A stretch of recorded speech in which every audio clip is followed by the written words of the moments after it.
एवढं मोकळं मी बोलू शकत नाही, तुम्ही मोठ्या माझ्यापेक्षा. विठाला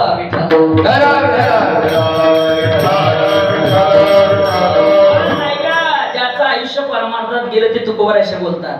नाही केले तीर्थाचे भ्रमण, पाडीला पिंड करचरण, नाही संत सेवा घडले दान पूजा अवलोकन मूर्तीचे. तुकोबराय बोलतात, या जगात माझा कोणी शत्रू नाही, या जगात माझा कोणी मित्र नाही, पण केवळ मी संसाराची संगती केली, माझ्या जीवनात परिणाम आहे का? आपापल्या घात कर शत्रू झाला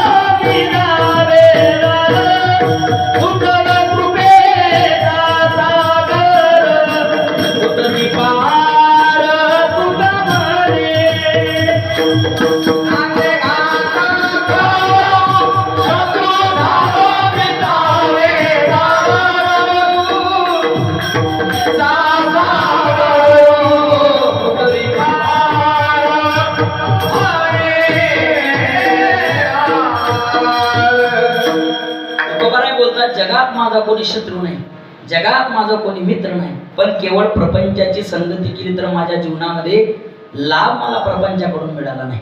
गुरुदेव वक्ते बाबा म्हणायचे, संसार हा इंद्राचा असो अथवा उंदराचा असो कधीच पूर्ण होत नाही, आणि त्याच्याकडून लाभाची अपेक्षा केली तर लाभ मिळत नाही. कळलं महाराज? जीवाकडे जर गेलं तर जीवाकडे लाभ नाही, संसाराकडे गेलो प्रपंचाकडे गेलो तर लाभ मिळत नाही. का नाही? तो खोटा आहे. लटिका व्यवहार सर्वा संसार किंवा फलकट तो संसार.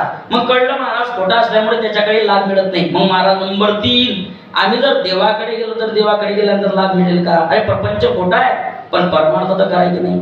अरे भगवान परमात्मा तर सत्य तू सत्य तू सत्य तू विठ्ठला. मग जगाचा मालक जर खरा आहे तर जगाच्या मालकाकडे गेल्यानंतर लाभ मिळेल का? तुकोबराय बोलतात, जगाच्या मालकाकडे गेलं तर लाभ मिळतो, पण देवाचं ठरलेलं आहे, भक्ता राखे पायापाशी दुर्जनाशी संवारी. मग आपण जर दुर्जनाच्या यादीत असलो तर मेलो की नाही? जगाच्या मालकाकडून लाभच पाहिजे असेल तर यादीत कोणाच्या पाहिजे? सज्जनाच्या. अजून सांगतो तुम्हाला, जगाच्या मालकाचं कसं आहे, गीता माऊली असं बोलते, ये यथामाम प्रपद्यन्ते तां तथैव भजाम्यहम्, किंवा घेसी तेव्हा देसी ऐसा अससी.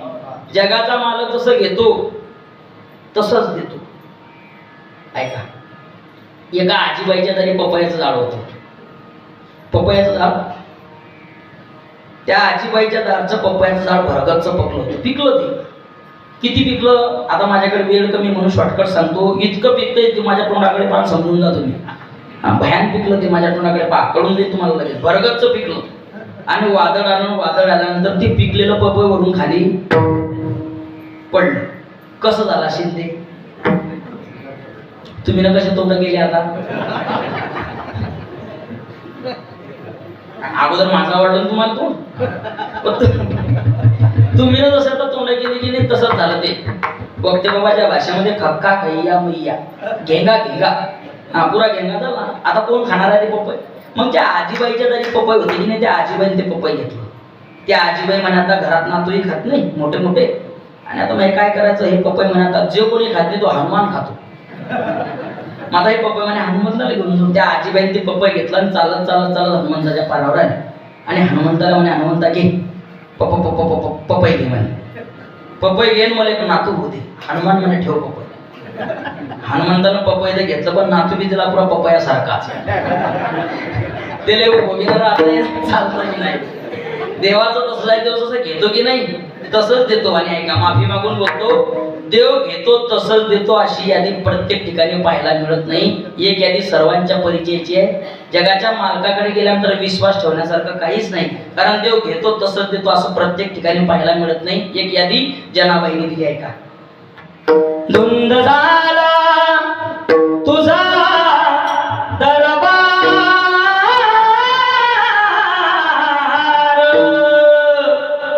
झाला तुझा दरबार, धुंद झाला तुझा दरबार, झाला तुझा दरबार, धुंद झाला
तर जगाचा मालक घेतो तसंच देतो असं पाहायला मिळत नाही. कल्पना करा ना आता, पुण्यवंत पाताळ नुकीने बळीराजासारख्या महात्म्याने 100 यज्ञ केले, त्याला कुठं घातला? पाताळात घातला. आणि स्वतःचा मित्र होता सुदामा ब्राह्मण, दुःखे दारिद्र्य पीडिला, मुष्टिको हे घेऊनिया, त्याचे भेटी लागे गेला, शुद्ध भाव देखुनिया, गाव सोनियाचा दिलागा, विठोबाचा धर्म लागो, त्याचे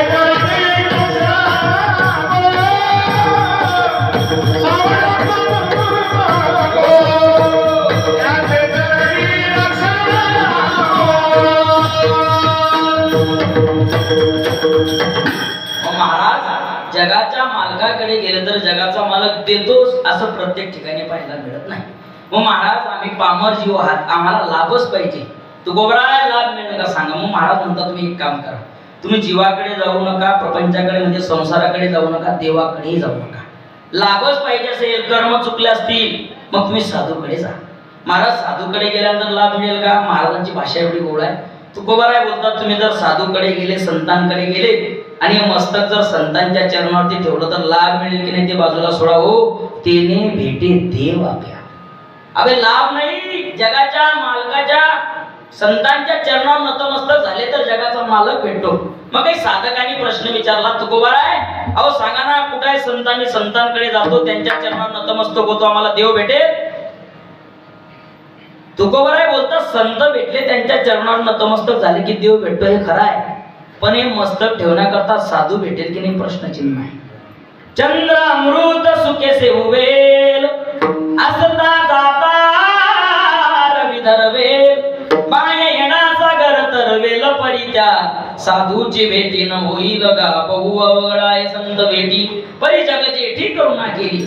संतांच्या दिशेने जात असताना सहजासहजी संतांची भेट होत नाही. साधूच्या दिशेने जात असताना गुरुरे चैतन्य महाराज देगलूरकर नेहमी त्यांच्या चिंतनामध्ये सांगत असतात, साधूच्या संगतीने जात असताना प्रामुख्याने 3 संगत्या पडतात. एक आहे कुसंगती, एक आहे विसंगती, एक आहे सतसंगती. कुसंगती टाळावी लागते, विसंगती घडत असते, सतसंगती करावी लागते, पर्याय नाही. कशाला म्हणायची कुसंगती? तुम्ही सर्वांनी हिरा बघितलाय का? हिरा की पाहिला नाही आपण, पण ऐका टीव्ही मध्ये तरी ते शाकाल पिक्चर होतो पाठीमागे, हा त्याच्यामध्ये आपण हिरा, अ बाबू हिरा काय तुझं नाव? जाऊ द्या, तो घरी चालला जाईल, एकटाच आहे, एकटाच आहे की नाही. जय सद्गुरु. काय तुझं नाव बाबू? हा जमला आता कामाचा वेद. असं समज की कीर्तनापुरता मी द्या मामा.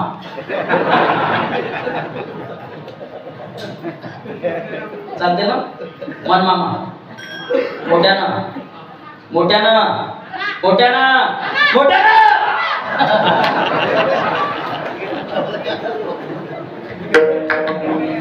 चांगलं मोकळं लागला मामा म्हणायचं का बस सांगतो मी तुझी. आता लोक कोण आले मी मामा म्हणताय सध्या. हा ना जो भेटीत दिलाय मामा म्हणताय सध्या की नाही. तुला तर आयता आला घर बसून काय अडचण नाही की नाही. तुला लग्न करणार की नाही. लग्न अरे काही लोक फक्त लग्न करायकरता जन्म घेऊन राहिले का. दोन नाही आज नाही पण पुढल्या वर्षी काय काळजी करू नको इकडे बाय. पुढे भविष्यामध्ये जे लोक कीर्तनामध्ये टाळ घेतील की नाही, कीर्तनात आल्यानंतर टाळ घेतील त्याचेच लग्न होतील. खरंच सांगतो मी तुला, पुढे परमार्थिक लोकांचेच लग्न होणार आहे. काही लोक फक्त लग्न करायकरता माडा टाळ घालून राहिले आता सध्या. ऋषी महाराज मनावर घ्यायला असतं एवढं एक नाही ते नाही का. बरं ऐक बाबू, तू हिरा बघितला का. हिरा ते मोठू पतलू मध्ये हिरा असतोय की नाही. कोणा कलरचा असतो रे. फेका तिकडे बरं ऐका, फार गोड आहे हिरा असतो की नाही. हिरा ऐका, कुसंगती कशाला म्हणतात महाराज फार गोड सांगतायत. तुम्ही हिरा घ्या आणि तो हिरा तुम्ही लोहाराकडे न्या. लोहाराकडे जमिनीमध्ये आयरन असते. आयरन हिरा ठेविता आयरणी वाचे मारिता जो घनी तोची मोल पावे खरा करणीचा होय चुरा. तुम्ही लोहाराकडे त्या आयरणीवरती तो हिरा ठेवा आणि हिऱ्यावरती हातोडीचा नाही घनाचा टोला मारा. आणि घनाचा टोला मारण्याकरता या अगरबत्तीचा पोरगा नाही, पैलवान म्हणजे कोण. नितीन महाराज येईल, पंकज महाराज भांबुरा. हा त्याच्या आधी घरी द्या तुम्ही घर. उमेश महाराज तसं ते घ्या ना, मोठे नाव आला ऐकताय एवढे मोठे घ्या घर आणि त्यांना टोला मारायला लावा. महाराज म्हणतात त्या हिऱ्यावरती जर तुम्ही टोला मारला तर ते हिरा एकटा आयरन मध्ये जातो, नाही तर घनात तरी जातो. ओरिजिनल हिरा फुटल. आणि समजा हिरा जर फुटला तर याचं एकच उत्तर आहे, तुमच्या सासरवाडीने तुम्हाला फसवलं. ओरिजिनल हिरा फुटू शकत नाही. महाराज म्हणतात जो हिरा घनाने फुटत नाही, पैलवानाकडून फुटत नाही, तोच हिरा जर मातीच्या ढिकुणाच्या संगतीत आला तर महाराजांची भाषा भंगतो. ढेकणाच्या संगे हिरा जो भंगला, ढेकणाच्या संगे हिरा जो भंगला.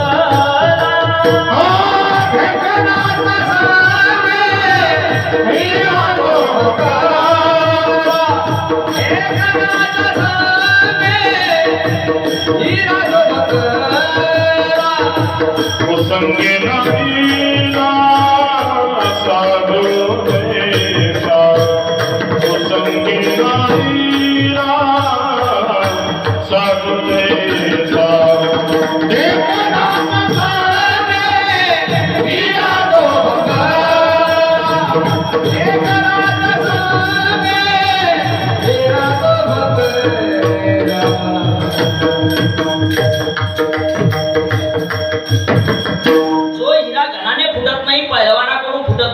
हिरा जर मातीच्या ढिकुणाच्या संगतीत आला तर महाराजांची भाषा तो बदलतो. याला म्हणायची कुसंगत. राग हंसाने कधी कावड्याची संगत करू नये. कबीर महाराज एवढं गोड सांगतात, संगत कर बळे की तो पळत जाय और संगत करण्याची की तो फिर धोका काय. म्हणून आपल्या सांगती तपासा. ऐका, नंबर 1 कुसंगती. नंबर 2 महाराज म्हणतात विसंगती. कशाला म्हणायची विसंगती. विसंगती तुमच्या माझ्या बोलण्यातून, चालण्यातून, वागण्यातून कळत असते. याच्याकरता ज्ञानोबांनी गोबी खर्च केली. तैसे साच आणि मवार मी तुले परीला साड शब्द जैसे कल्लोळ अमृताची. माणसाने फार कमी बोलावं, गोड बोलावं. गुरुवर्य भास्कर बाबा शिंदे नेहमी पाठामध्ये सांगायचे, फार महत्वाचं पद आहे. ऐकण्याकरता भलं मोठं सोपं आहे, पण आयुष्यभर जर त्याचा वापर आपण केला तर आयुष्यामध्ये आपली कीर्ती झाल्याशिवाय राहणार नाही. एवढं गोड वाक्य. गुरुवर्य भास्कर बाबा सांगायचे, जे मनुष्य जास्त बोलतात, ऐका, जे मनुष्य जास्त बोलतात त्यांचे शत्रूही जास्त असतात आणि जे मनुष्य कमी बोलतात त्यांचे शत्रूही कमी असतात. फार गोड पद आहे. या पदाचा अनुभव घेतलेला मी सांगतो तुम्हाला. मुक्ताबाई संस्थानवर एक नाव आहे, एक व्यक्ती आहे, आजाद शत्रू महाराज. आजाद शत्रू. मला त्यांचा दुश्मन तुमचा त्यांचा मला एक शत्रू दाखवा तुम्ही माणसांनी. एकच नाव सांगतो, लखन महाराज पाटील. शत्रूच नाही त्या माणसाचा. का बोलणं फार कमी आहे, बोलणं फार मोवळ आहे. जे मनुष्य स्वर पण लावा थोडा कमी करा, त्याला थोडा कमी करा. आपलं बोलणं फार कमी असलं पाहिजे, गोड असलं पाहिजे, मवाळ असलं पाहिजे. इतकं गोड बोलावं. कबीर महाराज असं म्हणतायत, ऐसी वाणी बोलिए मन का पान को और को शीतल करे आप शीतल होय कबीरा आप शीतल होय. कमी बोलावं गोड बोलावं इतकं गोड बोलावं की बोल ऐसे बोले जेने बोले विठ्ठल डोले. मुखी अमृताची वाणी मुखी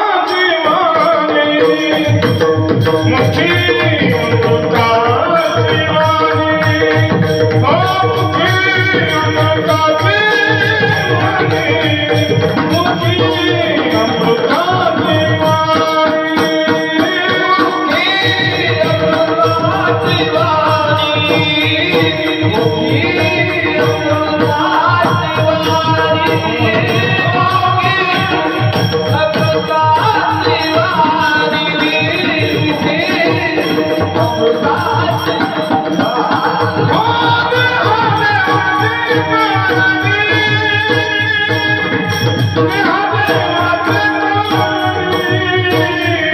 ओ मुखी अमृताची वाणी मुखी अमृताची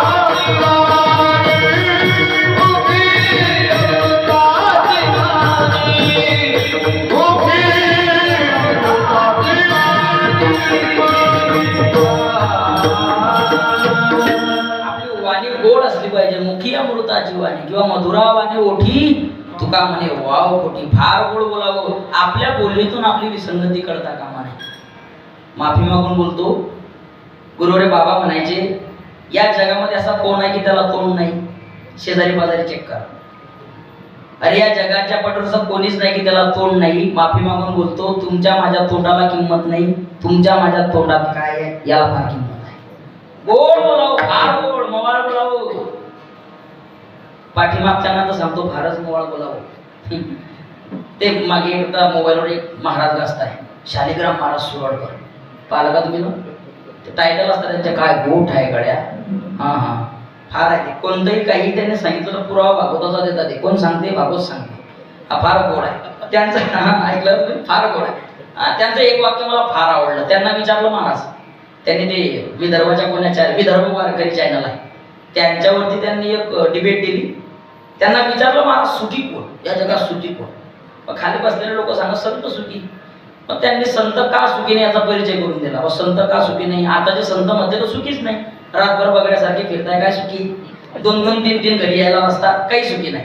मग ते म्हणत बरं देव सुखी. हा काय सुखी देव ज्याला 16 तर 108 बायका तो काय सुखी नाही समजलं. काय सुखी नाही. मग त्यांना विचारलं शालिग्राम महाराज तुम्हीच सांगा कोण सुखी. शालिग्राम महाराज सुरळकर म्हणत ज्याची बायको मुकी.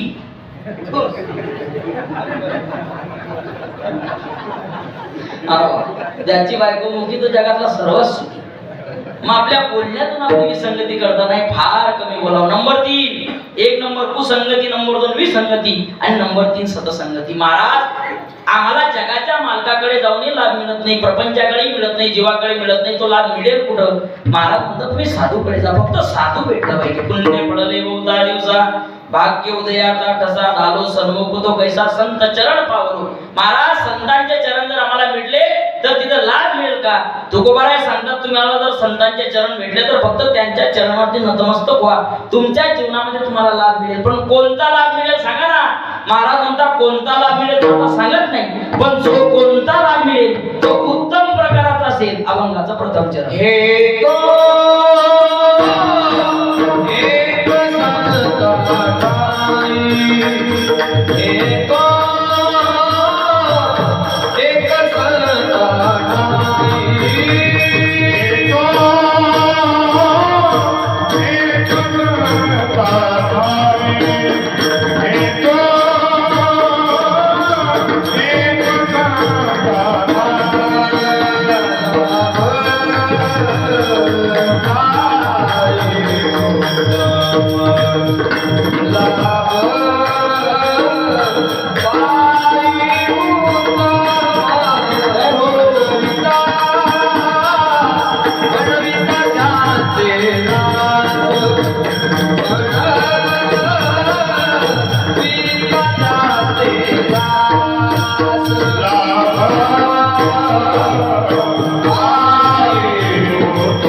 बाई उत्तम रविराजाचे दास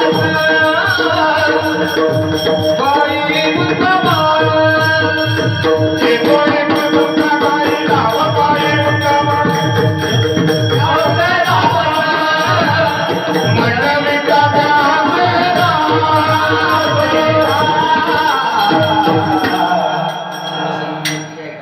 येतो एक संता ठाई लाभ पायी उत्तम. महाराज म्हणतात मानवी जीवनामध्ये लाभ मिळवण्याकरता इतरत्र ठिकाणी तुम्ही प्रवास न करता एका ठिकाणी जा.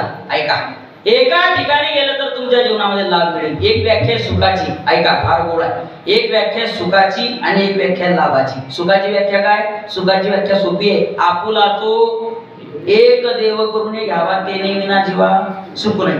सुखाची व्याख्या सुख पाहिजे असेल तर आपुला तो एक आणि लाभ पाहिजे असेल तर हेतो एक. हेतो एक संताट आहे. लाभ पायी उत्तम. पण या चरणामधला एक शब्द फार महत्वाचा आहे. अनेक ठिकाणी प्रवास नाही, अनेक संतांच्या ठिकाणी प्रयत्न नाही. एका ठिकाणी निष्ठावंत भाव भक्तांचा स्वधर्म निर्धार हे वर्म चुकू नये. गुरुदेव एकनाथ बाबा मला नेहमी सांगायचे एका ठिकाणी जर निष्ठता असेल तर लाभ मिळेल. पण आता सध्या वर्तमान कालचक्रामध्ये वार आला की देव बदलणारे माणसं आहे. बरंच झालं की 7च वार आहे, नाही तर महाराज असते की नाही वाराच्या 7च वार आहे तर बरं आहे. गुरुदेव एकनाथ बाबा मला सांगायचे त्यांच्या वेळेला ज्या वेळेला ते पारायण करायचे की नाही त्यावेळेला एकनाथी भागवताचं पारायण व्हायचं. त्याच्यानंतर त्यांच्या तरुण अवस्थेतला काळ पाहिला तर श्रीराम प्रभूची रामकथा श्रवण करायची. त्याच्यानंतरचा काळ आपला पाठीमागे आपण सर्वजण श्रीमद भागवत कथा श्रवण करायची. आणि आता नवीन शिवपुराण म्हणजे आपण एकनाथी भागवतावरून रामायणावरती आलो, रामायणावरून भागवत कथेवरती आलो, भागवत कथेवरून शिवपुराणावरती आलो. गुरुदेव बाबा सांगायचे आपण ग्रंथ बदलवले पण आपण बदलले का? आपण बदलण्याच्या भानगडीत ग्रंथ बदलण्याच्या भानगडीत करू नका. आपण बदलले की सर्व ग्रंथांमध्ये तेच आहे. म्हणून आपल्या जीवनामध्ये एक निष्ठता जर असेल तर मग आपल्या जीवनामध्ये लाभ मिळेल. असं म्हणतात नरहरी सोनार महाराज भोले शंकराची मूर्ती सोडून दुसऱ्या मूर्तीपुढे झुकलीच नाही. जी मूर्ती भोले शंकराची त्याच मूर्ती दर्शन घेतलं. एवढंच नाही, एकदा रामदास स्वामी पंढरपूरला गेले. ऐका, रामदास स्वामी पंढरपूरला गेले. तुम्ही आजही जर पंढरपूरच्या पांडुरंगाच्या जवळजी महाराजांनी बांधलेला सभा मंडप आहे, त्या सभा मंडपामध्ये सर्व चौघ बाजूने अभंग लिहिलेले. त्याच्यामध्ये डाव्या साईडनं पहिल्याच क्रमांकाचा अभंग आहे. ज्यावेळेला रामदास स्वामी पहिल्यांदा पंढरपूरला आले त्यावेळेला त्यांच्या मुखातले वाक्य काय? ऐका, रामदास स्वामी पंढरपूरला येत आहे, पुढे पांडुरंग परमात्मा आहे आणि मुखातले शब्द असे आहे, इथे उभा का श्रीरामा मनमोहना मेघ श्यामा चापबाने काय केले करकटावरी ठेविले रामदासी सद्भाव जाना राम झाला पंढरी राणा. उभं कोण आहे? अरे उभं पांडुरंग परमात्मा आहे. मग काही साधकांनी प्रश्न केला रामदास स्वामींना, हो तुम्ही उभे पंढरपूरच्या पांडुरंगाच्या मंदिराचं निवर्णन कोणाचं करताय? अयोध्येच्या रामाचा अयोध्येचा राम नाही, हा पंढरपूरचा पांडुरंग परमात्मा आहे. त्याला रामदास स्वामी म्हणतात तुमच्याकरता पांडुरंग परमात्मा असेल पण हा माझ्याकरता अयोध्येचा रामच आहे. उलट मी त्याला विचारतोय, चापबाने काय केले करकटावरी ठेविले रामदासी सद्भाव जाना राम झाला पंढरी राणा. अरे म्हणजे राम जरी समोर असला तरी त्याला अयोध्येचा पांडुरंग जरी समोर असला तरी अयोध्येचा राम दिसतो, याला म्हणावी निष्ठा. एवढंच नाही, एकदा यांचे नाथ महाराज कोल्हापूरला गेले आणि कोल्हापूरला गेल्यानंतर अंबाबाईच्या मंदिरात नाचायलाच लागले. आषाढी कार्तिकी तुझ्या गोंधळाची दाटी हो, आषाढी कार्तिकी तुझ्या गोंधळाची दाटी हो, कुंडलिक देवट्या शोभे वाढवंती हो, कुंडलिका देवट्या शोभे वाढवंती हो. सर्व लोक म्हणताय नाथ महाराज, अहो तुम्ही जास्त वर्णन करताय तो पंढरपूरचा पांडुरंग परमात्मा आहे. तुम्ही उभे कोल्हापूरच्या अंबाबाईच्या मंदिरात, त्या अंबाबाईने छत्रपती शिवाजी महाराजांना भवानी नावाची तलवार दिली आहे, ती अंबाबाई.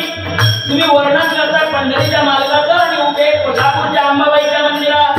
एवढा नाथ महाराज म्हणतात तुमच्या करता ही कोल्हापूरची अंबाबाई असेल पण मी कोल्हापूरच्या अंबाबाईला ओळखतच नाही. माझ्या करता पंढरीचा पांडुरंग परमात्माच कोल्हापूरला आला आणि या विजेवरती उभा आहे. कसा उभा आहे? एका जनार्दनी अंता उभी कर देऊनी कटी हो. एका